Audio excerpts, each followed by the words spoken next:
നമസ്കാരം, വിപ്ര ന്യൂസിലേക്ക് സ്വാഗതം. വാർത്തകൾ വായിക്കുന്നത് അനഘ. ഇന്നത്തെ പ്രധാന വാർത്തകൾ.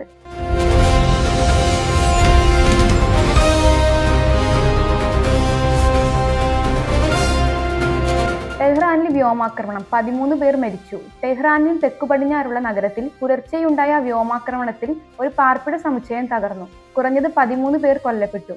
ആക്രമണത്തിന്റെ ഉത്തരവാദിത്തം ആരും ഏറ്റെടുത്തിട്ടില്ല. ഹോർമുസ് കടലിടുക്ക് തുറക്കണമെന്ന് മുന്നറിയിപ്പ് നൽകിയതിന് പിന്നാലെ സംഘർഷാവസ്ഥ ശക്തമാകുന്നതിനെ തുടർന്നാണ് സംഭവം.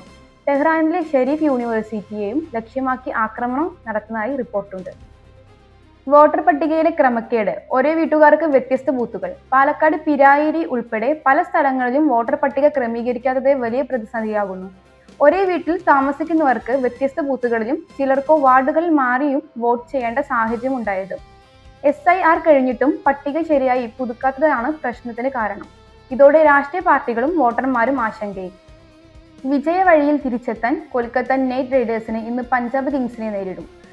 ഇന്ത്യൻ പ്രീമിയർ ലീഗിൽ കൊൽക്കത്ത നൈറ്റ് റൈഡേഴ്സ് ഇന്ന് പഞ്ചാബ് കിങ്സിനെ നേരിടും. കൊൽക്കത്ത ഈഡൻ ഗാർഡൻസിൽ വൈകിട്ട് 7:30-ക്കാണ് കളി തുടങ്ങുക. വമ്പൻ താരങ്ങൾ ഉണ്ടായിട്ടും വിജയവഴിയിൽ എത്താതെ കിടക്കുന്ന ടീമാണ് കൊൽക്കത്ത. പഞ്ചാബ് ആകട്ടെ എല്ലാ കളിയിലും ജയിച്ചാണ് വരുന്നത്. ഈഡനിൽ കൊൽക്കത്തയും പഞ്ചാബും നേർക്കുനേർ വരുമ്പോൾ ശ്രദ്ധാകേന്ദ്രം ശ്രേയസ് അയ്യർ. 2024 കൊൽക്കത്തയെ IPL ചാമ്പ്യന്മാരാക്കിയ ശ്രേയസ് പഞ്ചാബിനെ കഴിഞ്ഞ വർഷം ഫൈനലിൽ എത്തിച്ച നേതൃ മികവുമാക്കി കൊൽക്കത്തയുടെ തട്ടകത്തിൽ. കേരളത്തിൽ പ്രചാരണത്തിന് ഇന്ന് ആവേശം, നാളെ കലാശക്കൊട്ട്. കേരളത്തിൽ പോളിംഗ് ദിവസങ്ങളിൽ ഇനി 3 നാൾ മാത്രം ബാക്കി നിൽക്കെ പരസ്യ പ്രചാരണം നാളെ അവസാനിക്കും. കലാശക്കൊട്ടിന് മുന്നോടിയായി സ്ഥാനാർത്ഥികൾ വോട്ടുറപ്പിക്കാനുള്ള അവസാനഘട്ട ഓട്ടത്തിലാണ്. ദേശീയ നേതാക്കളുടെ സാന്നിധ്യം പ്രചാരണത്തിൽ ചൂടേകുമ്പോൾ അമിത് ഷാ ഉൾപ്പെടെ പ്രമുഖർ സംസ്ഥാനത്ത് സജീവമാണ്. കൂടാതെ 2 PS, TK ശിവകുമാർ തുടങ്ങിയവരും വിവിധ മണ്ഡലങ്ങളിൽ പ്രചാരണത്തിൽ പങ്കെടുക്കുന്നു.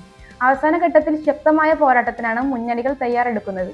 സംസ്ഥാനത്ത് ഇന്ന് ശക്തമായ മഴയ്ക്ക് സാധ്യത. 4 ജില്ലകളിൽ യെല്ലോ അലർട്ട്. തിരുവനന്തപുരം സംസ്ഥാനത്ത് ഇന്ന് ഒറ്റപ്പെട്ട ഇടങ്ങളിൽ ശക്തമായ മഴയ്ക്ക് സാധ്യത. പത്തനംതിട്ട, ഇടുക്കി, പാലക്കാട്, മലപ്പുറം ജില്ലകളിൽ കേന്ദ്ര കാലാവസ്ഥാ വകുപ്പ് യെല്ലോ അലർട്ട് പ്രഖ്യാപിച്ചു. മഴയ്ക്കൊപ്പം ഒറ്റപ്പെട്ട ഇടങ്ങളിൽ ഇടിമിന്നലോട് കൂടിയ മഴയ്ക്ക് സാധ്യതയുണ്ട്. വ്യാഴാഴ്ച വരെയാണ് ഇടിമിന്നലോട് കൂടിയ മഴ പ്രവചിക്കുന്നത്. ഇതുപോലെയുള്ള ന്യൂസുകൾക്കായി വിപ്ര ന്യൂസ് സബ്സ്ക്രൈബ് ചെയ്യുക.